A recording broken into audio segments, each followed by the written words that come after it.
You are in the middle of something that matters. Not a crisis you can name, something quieter than that.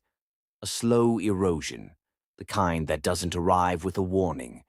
It arrives in the middle of work, in the middle of a conversation, in the middle of a moment when everything requires you to be present, and something inside you simply leaves.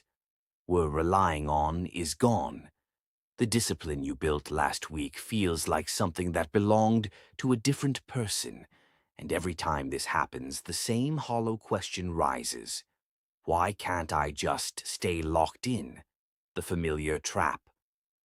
Most people respond to this one of two ways. They force it. They push harder, drink another coffee, open another tab, try to manufacture through sheer willpower what discipline is supposed to provide naturally. Or they collapse into it. They scroll, they drift, they tell themselves tomorrow will be different, and they go to bed having spent the day in motion, but having moved nothing that mattered. Both responses feel like action. Neither of them is. The pivot.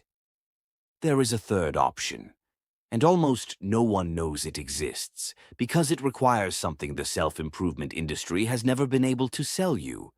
It requires you to stop building focus and start becoming someone that distraction cannot reach.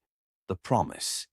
Today, I am going to show you how to reach a level of focus and discipline so deep that external noise, failure, provocation, chaos, opinion, loses its authority over you entirely. Not through productivity systems, not through habit stacking or morning routines, but through the same psychological architecture Machiavelli identified in the men who moved history while everyone around them was moved by it. By the end of this video, you will understand something about your own mind that most people will never be told.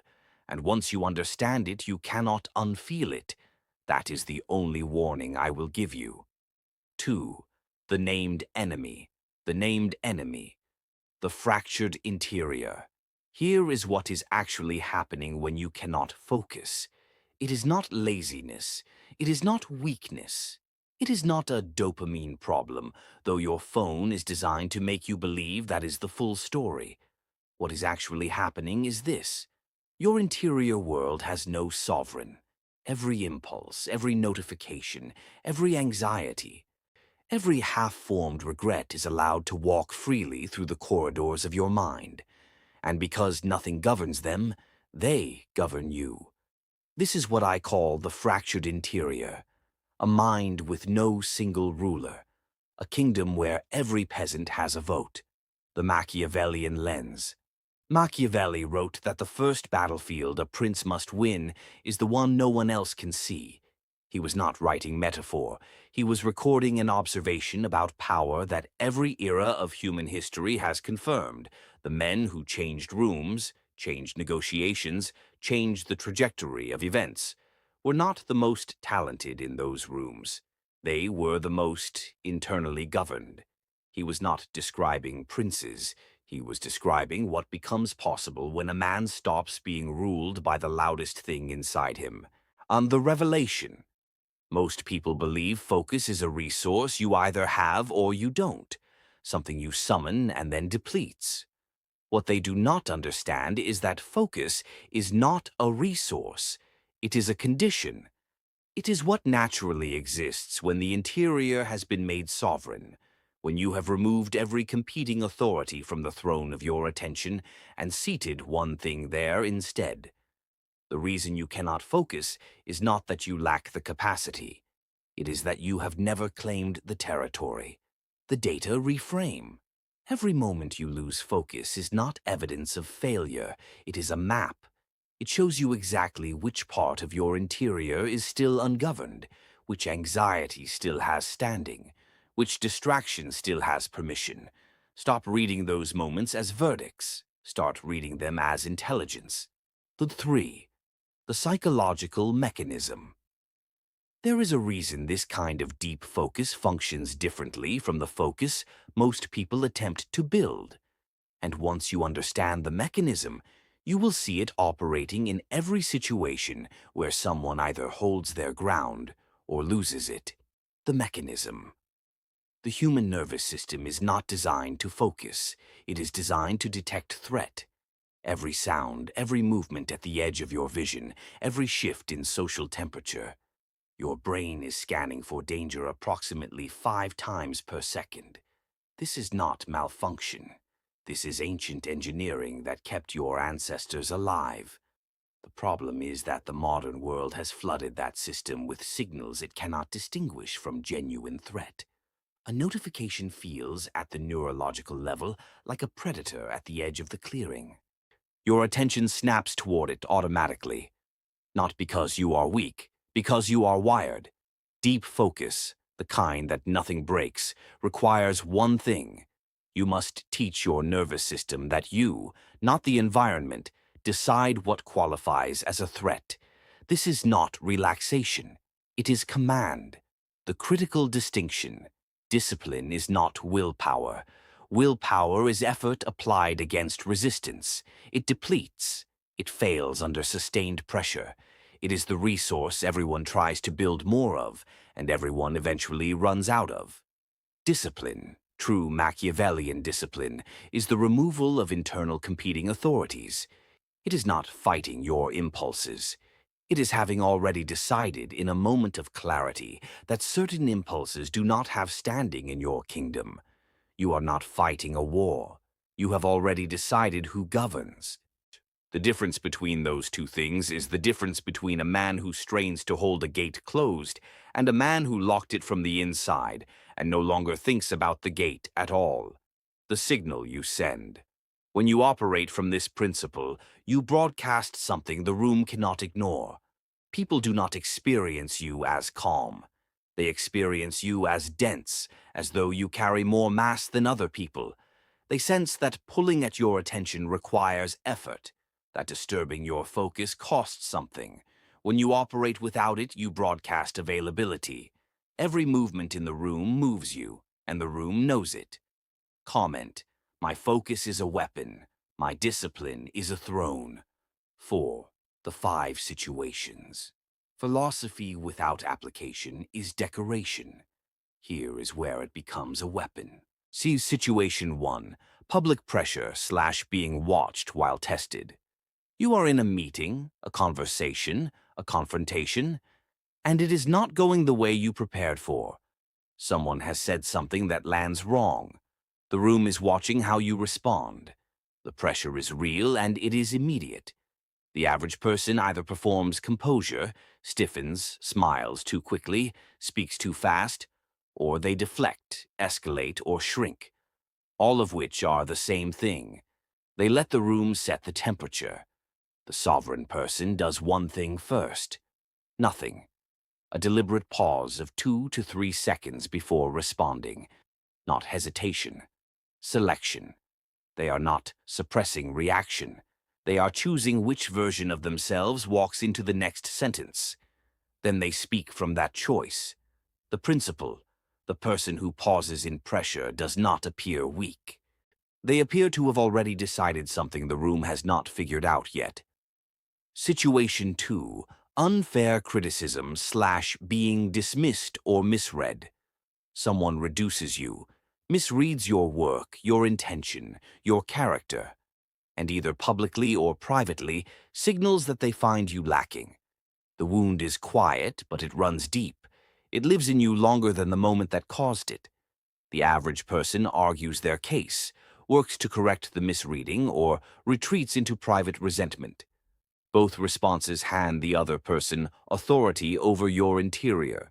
The sovereign person separates the criticism from the critic. They ask one question, not to the critic but to themselves. Is there anything in this that is true?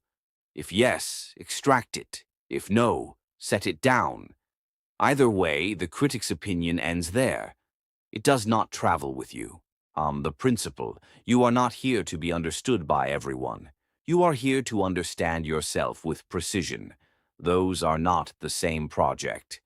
Situation 3. Crisis/collapse/everything falling at once. Something fails. Something collapses. The plan you were relying on is gone, and the people around you are looking to the room to decide how serious this is. The average person broadcasts distress. Their voice tightens, their pace accelerates, their decisions compress.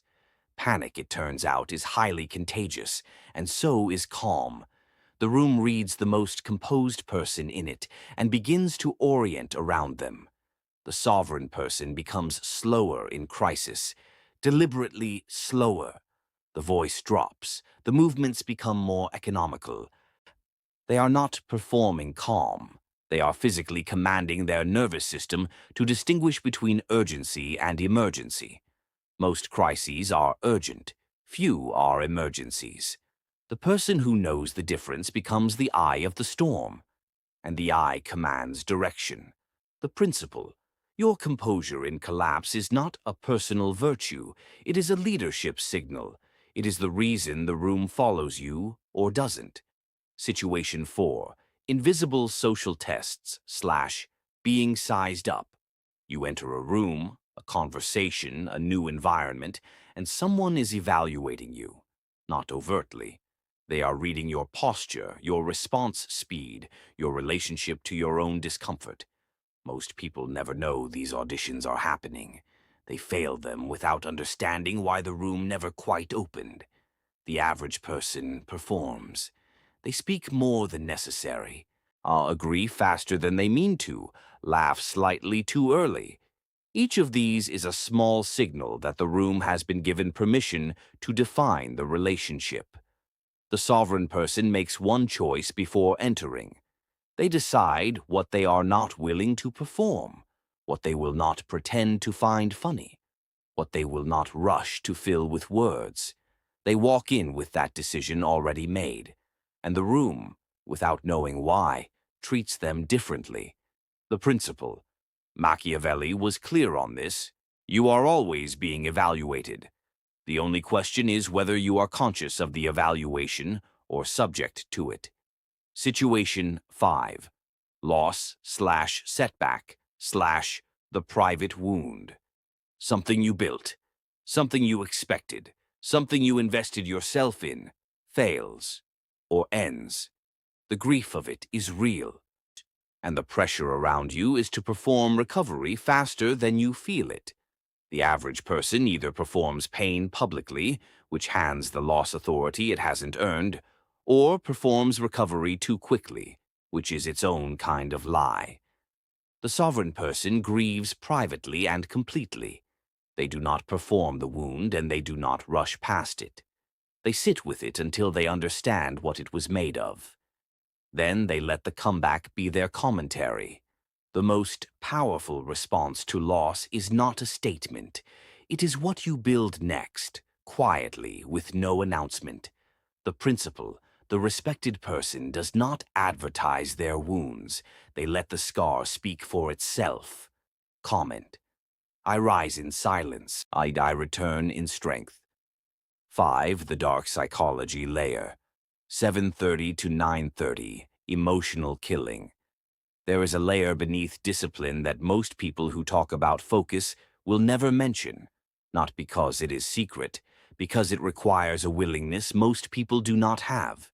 It is called emotional killing, and it is the practice of deliberately identifying specific emotions, not all emotions, specific ones, that function as strategic liabilities, emotions that make you readable, predictable, and therefore controllable. Why most people never access this? We are taught, early and often, that emotional expression is authenticity, that suppressing emotion is repression, that what you feel should be visible, should be honored, should be allowed full voice in every situation. This is true in relationships. It is a liability in arenas. Emotional killing is not the suppression of feeling. It is the revocation of certain emotions' permission to appear in your public behavior, specifically the emotions that make your interior legible to people who have not earned that access. How to apply it? First, identify your legible emotions, the ones that show before you decide to show them. Frustration that tightens the jaw, anxiety that increases speech speed, excitement that loosens precision, defensiveness that sharpens the voice one register too high. These are the tells that informed observers use to read you and respond strategically. Second, do not fight them. Observe them. The goal is not to feel nothing. It is to develop the gap between stimulus and display. You feel the frustration. You note it as information. It does not reach your face. Third, use them intentionally. Once you have killed the involuntary display, you gain something rare, the ability to choose when and whether an emotion appears. Controlled anger, deployed precisely, is authority. Uncontrolled anger, leaked without selection, is exposure. Fourth, extend the gap. Each time you hold the pause between feeling and display, the gap widens. Over months, this becomes the difference between a man who is readable and a man who is sovereign, between someone the room can predict and someone the room cannot place. The Machiavellian closer. The Prince Machiavelli, described as most dangerous, was not the one who felt nothing. He was the one no one could read, not because he was hollow, because he had built such precise governance over his own expression that his interior world had become a private territory, one no opponent could map, no social test could expose, no provocation could reliably access. He walked into every room already having decided what that room was allowed to see, and the room, sensing the boundary without understanding it, treated him accordingly. He did not need to demand respect. He had made himself into a space where disrespect had nowhere to land. 6. The 5 practices. This is not a personality trait. It is a practice. No one is born with this architecture. It is constructed, decision by decision, morning by morning, in the private moments that accumulate into character before anyone outside you has the chance to evaluate it. Practice 1. The sovereign pause. In the next 24 hours, build one thing only, a 3-second pause before every significant response. Not every response. Significant ones. The ones where your first instinct is to react, to defend, to escalate, to deflect. In those moments before the words form, you pause. You breathe once, fully. You select. Then you speak from the selection. This is the first brick. Everything else is built on it. Practice 2. The morning interior audit. Before the world is allowed to enter your attention, before the phone, before the news, before the first obligation of the day, spend 10 minutes in silence with your own interior. Not meditation as stress relief, as reconnaissance. You are walking the corridors of your kingdom before anyone else arrives. What is ungoverned this morning? What anxiety has taken up residence without permission? Name it. Assign it a place. It does not govern today. You do. Practice 3. Trigger mapping your enemies. The people, situations, and words that most reliably fracture your focus did not discover your weaknesses. You left the map out. Begin the practice of studying your own interior landscape with the same precision an opponent would use if they were preparing to move against you. What topics make your voice sharpen? What situations make you over-explain? What words cause you to react before you have chosen to? Map them. The person who has mapped their own emotional terrain cannot be surprised by it. Surprise is the only weapon that consistently works against disciplined people. Practice. 4. Identity separation. You are not your results. This is not comfort. It is architecture. The person who fuses their identity to their outcomes has handed every failure the power to reconstruct who they believe they are. Begin the practice of separating the observer from the observed. You are the person who produces work. You are not the work. When a result disappoints, it provides information about the work. It does not revise the person who produced it. Bury the identity that collapses when outcomes fall short. What gets buried makes room for what cannot be moved. Practice 5. Sovereign presence. Stop performing presence and start occupying it. This means entering rooms without announcement, without the slight social performance of arrival. It means occupying your posture fully, not rigidly, but completely, i.e. without the minor collapses of self-consciousness that most people carry without noticing. It means listening with the stillness of someone who does not need the conversation to resolve in their favor. These are not soft skills. They are power transmissions. They speak a language the room understands before you have said a single word. Comment. I am the master of my response. I govern from within. 7. The point of no return. The threshold. There is a point, and it is not a day, not a habit, not a single act of discipline. It is a threshold that is crossed through accumulated internal reconstruction, moment by moment, private choice by private choice, where external events permanently lose their authority over your interior. It does not arrive as a revelation. It arrives quietly, in the middle of an ordinary situation. So when something happens that would have previously fractured your focus, and you notice, almost with surprise, that it did not. The room got loud. The news was bad. The person said the thing they always say, and something in you simply held. That moment is the threshold, and once you have stood in it, you understand it as a territory, not a feeling, not a mood, not a good week, a place you have built and can return to, a place that does not belong to anyone else. What exists beyond it? Beyond that threshold, loss becomes data, not painless data, information about what was real and what was borrowed, what was built and what was performed. Rejection becomes irrelevant noise. You hear it, you note its existence, it does not enter the interior. Failure becomes material. You stop experiencing it as a verdict and start experiencing it as resources. The specific, honest information about what the next construction requires. Opinion becomes weather. You acknowledge it without letting it set the temperature of your interior. And the questions that used to follow you, am I enough? Will this work? Do they see me? Those questions lose their gravity, not because you have answered them, because you have crossed into a territory where they no longer have jurisdiction. The Machiavellian sovereign identity. Machiavelli understood that the most dangerous man in any room was not the loudest, not the most powerful by title, not the most armed or the most connected. It was the man who had already decided in private that he needed nothing from it, not the man who pretended to need nothing, not the man performing indifference, the man for whom it was simply structurally true, because he had built an interior world sufficient unto itself, a kingdom that did not require tribute from the rooms he walked into. That man does not take the room.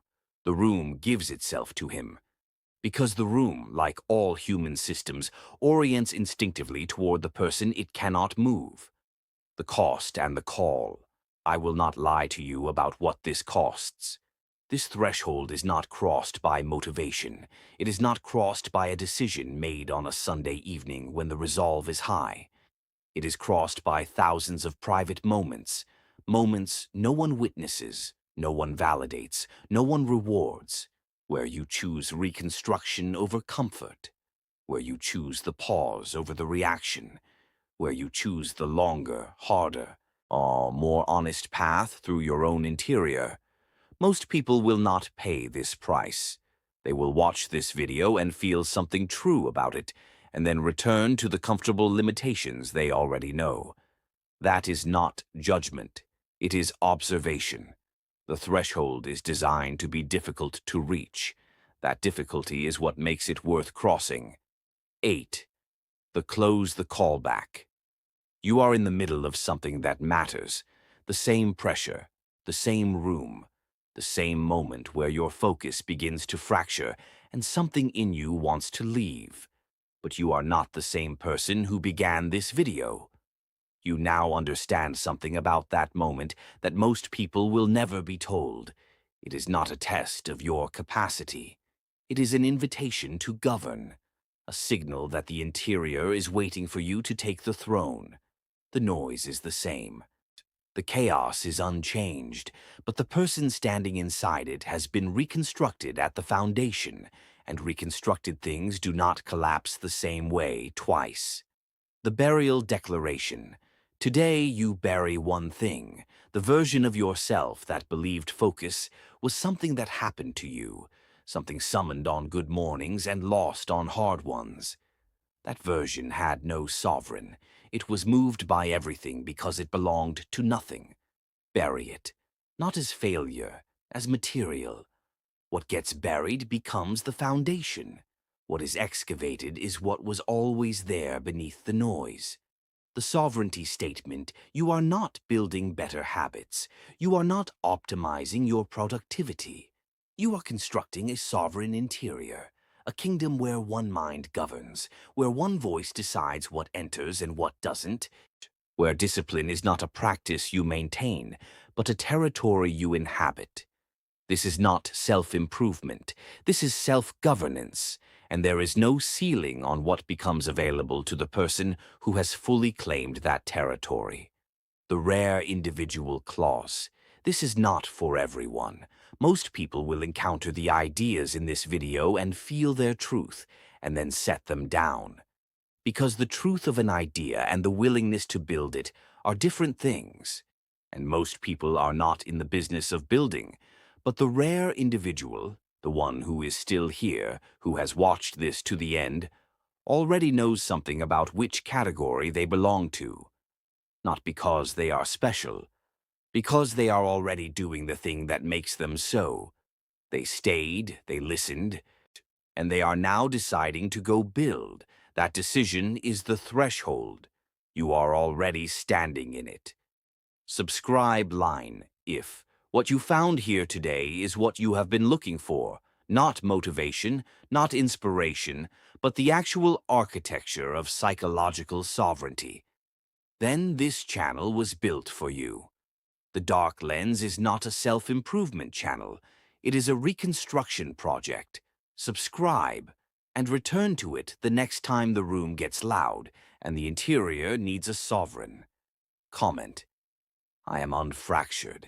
I am ungovernable. I am the architect of my own interior.